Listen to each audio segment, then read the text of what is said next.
Isolation is the dream killer. We don't associate it this way, but a lot of illnesses and heart disease are associated with loneliness.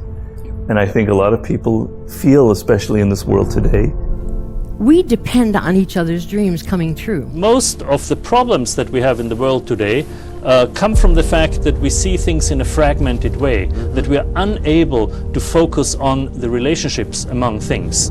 But in the opposite, if you're very social, if you're always around people, you're going to events and you're meeting a lot of them, something kicks in and it's easy to be around them and you're more attuned to people.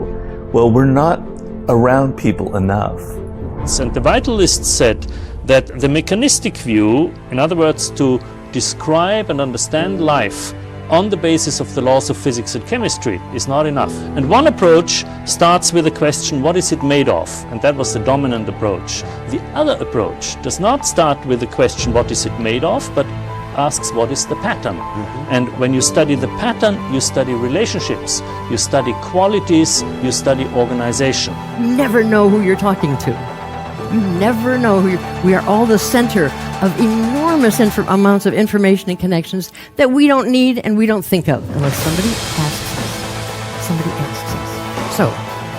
And it turns out when you go into some detail of how to synthesize those two, that you need a third one. And the third one is the process dimension. You need to understand the process of life. Every time you make someone else's dream come true, it echoes, no magical New Age way, it echoes in practical, wonderful ways.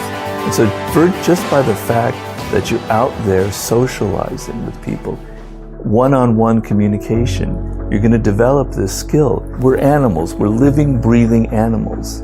We have blood and heart, and we connect to people viscerally, physically. We read people in a way that we're not even conscious of. We pick up signals that people are giving off through their nonverbal communication. But these relationships are inherent in living matter. They are embedded in it. So you don't need to go outside to seek for a vital force. Just understanding the relationships, the form, the patterns of organization. And out of that came the systems theories. Here's my wish and here's my obstacle. Here's what I want and here's why I cannot have it. If you don't say both those things, nothing happens. We are problem-solving animals. If you've ever been, for whatever reason, alone a lot, let's say you had an illness, or let's say you're depressed, or let's say you're in a foreign country, you will notice that when you're suddenly thrust among people, you feel a little bit awkward. It takes a little while to adjust. But in the opposite, if you're very social, if you're always around people, something kicks in and it's easy to be around them and you're more attuned to people. You have to figure out what you want and you have to ask for help and you have to remember wishes and obstacles and you have to let people help you. If you say, I'd love to be a ballerina, everybody goes, If you say, I'd love to be a ballerina, but I'm 44 years old, someone goes, every mind starts working. Even if people don't like you, they'll solve your problem. This famous phrase that was coined by the first systems thinkers, the whole is more than the sum of its parts. People ask themselves, what does it mean? What do we have to add to the parts to get a living whole? And there the Vitalists said, the vital force, and the systems thinkers said, no, an understanding of relationships. That's what you have to add.